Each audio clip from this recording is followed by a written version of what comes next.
Bored teenagers pick the worst places to hang out. Of course, this was the East End of Long Island, where all of the teenagers are bored. There's nothing to do during the day if you're not into sun and surf, and even less in the evenings. Summers are full of tourists, traffic and nightclubs.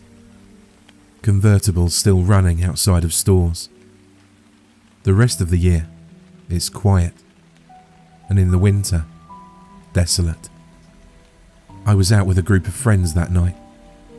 Well, they weren't really my friends, but we hung out. They'd always drag me somewhere creepy in the dark to get high. Usually, it was someplace in the woods where I can't see my hand in front of my face. One time, it was an old betting track that had been condemned. Then there's the obvious one, a cemetery. Nothing says buzzkill like being surrounded by dead people. Sometimes, I wasn't sure if it was better than staying home alone. By far the worst place they took me was the site of the Montauk Project, an abandoned military base where people claim they did experiments with time travel and mind control. If that wasn't disturbing enough, the guy who took us there, Mike, told us all these made-up stories about feral people living in the tunnels. We even went up to the roof of a 10 or so story building that was rusted and decaying inside. Not only am I afraid of heights, but the roof was sloped on all sides, which made me feel like I was falling off. "This is kind of creepy. Where are we going?" I asked, hoping it would be tame in comparison. "We're going to an abandoned house," said Mike, much to my dismay. People had often tried getting me to go to abandoned houses, but I always refused. At least those other houses were near a main road. But wherever we were going was far off the beaten path. We'd been driving for a while in the pitch black, down some road that felt endless. I couldn't see in front of us either, since the car we were following was blocking the view, and Mike was driving pretty close. "It's not really abandoned," said Jeff from up in the passenger seat. "It's just empty. It was built recently, but I guess they haven't finished some stuff, like the wiring and the locks." I wondered why anyone would build a new home in the middle of nowhere. There was nothing but trees lining the road we'd been on, and it was a long road. I was relieved to hear that the house was new, since abandoned houses are usually decrepit and falling apart. They remind me of places you should never go. Places where horrible things lurk in the corners and under creaky floorboards. And let's not forget splintery wood and nails jutting out in all directions, just waiting to pierce drunken teens in the darkness. In the back seat with me were two alternative hippie girls. I think it was the first time I'd met them, but I'm not sure. Some people are memorable, while others are just people. Mike and Jeff were probably trying to hook up with them, but I doubted they'd succeed. "Oh my god, this is going to be so cool," one of the girls proclaimed, while the other giggled. "Cool, huh?" I wasn't convinced. I suppose when you're an outgoing person in a place with little excitement, you have to travel to empty houses in the middle of nowhere to get your kicks. As for me, outgoing wasn't my thing. When we finally pulled up to the house, the first thing I noticed was the uneven ground all around it. Nothing says unfinished home like piles of dirt, unfilled holes, and a view of the foundation. Once both drivers shut off their headlights, all I saw was black. We filed out of the cars, and a couple of people with flashlights led the way up to the house. "Ow, damn it," someone shouted. It was Melanie, the one girl I'd actually talked to a little before. She must have rode in the other car because she used to go out with Mike, and now things were a little bit uncomfortable between them. I didn't really know the guys in the other car, but at least I knew Mike and Jeff, and I guess Melanie. "Watch out for these holes, guys. I just stepped in one and flipping almost broke my foot." The girls guided Melanie the rest of the way up to the sliding glass door. where Mike opened it, and in we went. Inside, it was your typical upper middle class Long Island home. The walls were blank white, devoid of any fancy trim, with that shiny wood flooring that doesn't quite look real. There was a kitchen to the left and a huge room to the right with a 2-story ceiling. The front wall consisted mostly of large paneless windows, while the back wall was solid and bare. Stairs led up to a 2nd story, complete with an indoor balcony. In the far corner of the room was the only furniture, a ratty couch and broken armchair that both looked like they came from a junkyard. They sat in front of the fireplace, with small stacks of paper strewn around them. By the looks of it, someone had been squatting here. I assumed it was Mike and his friends. "Why is there furniture here?" I asked Mike. "I don't know. It was here when we found the place. The rest of the house is totally empty. Those papers weren't here before, though." "That's so weird," was my typical response to unusual things. The last thing I wanted to find at that house was something unusual.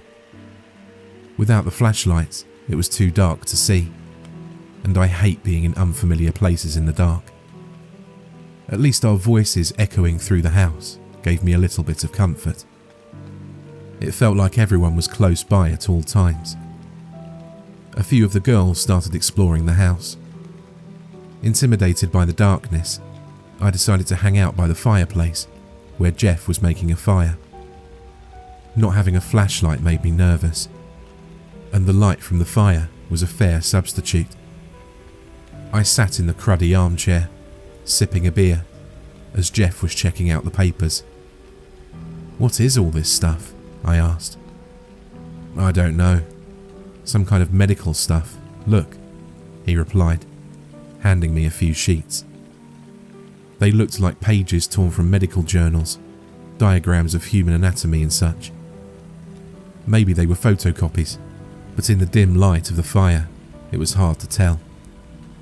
It was odd that someone would bring so many random papers to an empty house in the middle of nowhere, especially if it was a squatter.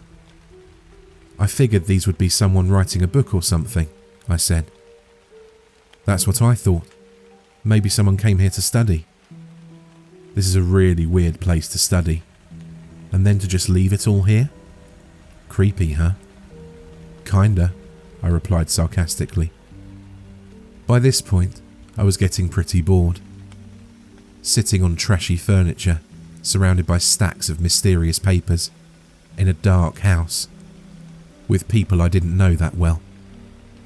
I've only mentioned Mike and Jeff by name because I can't remember anyone else's, except for Melanie. She was as creeped out by the Montauk project as I was, so we bonded a little. I could hear her voice from the 2nd floor as she and the other girls were getting excited about something. They hurried down the stairs, with Melanie waving a jumbo-sized sheet of paper. "Guys, check this out. It's so freaky," she elated, holding up some sort of crude drawing. It was the outline of a child in black marker. I recalled making those drawings in elementary school. A kid would lay down, and another would trace their body with magic marker or crayon. Only in this case, the hands had been coloured in red. Jeff was the first to say, "What the hell?" But we were both thinking it. The mysterious papers were bad enough, but now a mysterious drawing? For a moment, I wondered if some of the guys were playing a practical joke. "It was in one of the rooms upstairs," said Melanie. "All of the rooms were completely empty except for this." She, along with her 2 friends, seemed playfully frightened. The kind of frightened you'd expect from someone watching a scary movie they know isn't real. Regardless of the odd nature of the drawing, it was the only interesting thing that had happened since we got here. "The weirdest part is the hands being red," I said. "It's so weird."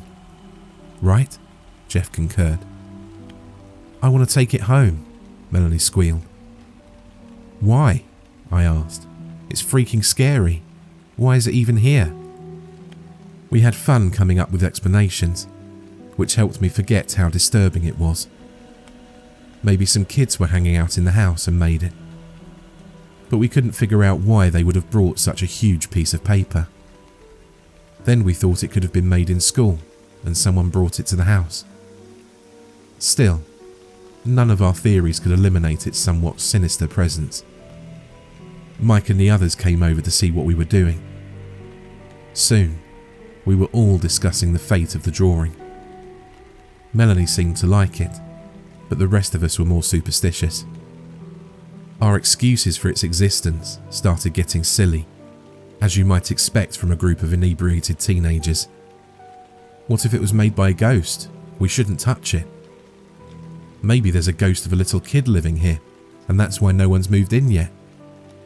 Someone probably cut off his hands, and that's why they're red. Once we ran through every ghost story cliché we could think of, we came to the consensus that the drawing would stay. Melanie laid it on the armchair to make it look like it was sitting. The other girls were going up to the roof, and Melanie asked me to come. I'm afraid of heights, remember? I was hoping that'd be enough to make her leave me alone. Last time we went up on a roof, I swore I would never do it again. Oh, come on. You've just been sitting in here the whole time. Besides, the roof is really cool. You can't fall off unless you try. I gave in and followed her up to the second floor. The middle was flat, surrounded on all sides by upward slants. My fear didn't come into play, which was a pleasant surprise. It was probably the coolest hangout roof I'd ever seen. While the girls and I laughed over nonsense, Melanie walked up one of the slants to a peak so she could look down. "Melanie, don't fall," the girls said, almost in unison. "Oh, shut up, I'm not going to fall," Melanie grumbled, shining her flashlight around. For a minute she was silent, and then asked, "Can someone come up here for a second?" One of the girls went up to join her, and Melanie pointed to an area in front of the house. "Isn't that where we parked?" The five of us went downstairs, and Melanie approached Mike and his friends. "Did you guys move the cars? I didn't see them from the roof." Mike said, "No," confused, as he turned to look out the windows. He tried shining a flashlight, but it reflected off the glass. They all went outside and immediately started swearing. The cars weren't in front of the house. After circling the entire perimeter, it was confirmed that they were gone. "Are you kidding me?" Mike yelled, his voice disappearing into the sky. I started to wonder again if this was some kind of joke being played. Maybe one of the guys moved the cars down the road and then walked back, just to freak everyone out. No one heard them start up though. "Okay, who moved the cars?" the other driver asked. I hadn't had much contact with him, and he seemed a little bit high-strung, so I was slightly freaked out by the possibility that he might be aggressive. "I didn't. Did you?" Mike said, looking at Jeff. "No, dude. I wouldn't move your car, let alone both of them." "Seriously, guys, this isn't cute," the guy said. "I want to know if someone stole my damn car, or if you guys are playing a stupid joke." I could tell this guy wasn't going to put up with any shenanigans. Mike and Jeff were a little caught off guard that they were being accused. Someone suggested to do a pocket check, and it turned out they still had the keys to both vehicles. "This doesn't make sense," said Jeff, as we all started murmuring. This time, it wasn't any fun trying to figure out the mystery. How did two cars just disappear? The girls were crying now. Well, not Melanie. The guys were cursing up a storm, especially the driver of the second car. I've decided to dub him Angry Guy. Not that his anger wasn't justified, it was just his most prominent trait. I had nothing to contribute to the situation, so I just waited for everyone to figure out what we were going to do. The only thing that mattered to me was getting home sometime in the next century. It took a while to face reality, as unbelievable as it was, and we eventually started walking home. Everyone was silent. The only sound came from our footsteps and the twitter of crickets. There was just enough moonlight to see the barren trees arching over the road. It was going to take a few hours to get anywhere that had streetlights, and we were all exhausted. Angry Guy was walking ahead. No one wanted to be near him, afraid he would blow up again once everyone was getting cranky from walking so far. Not that we could blame him.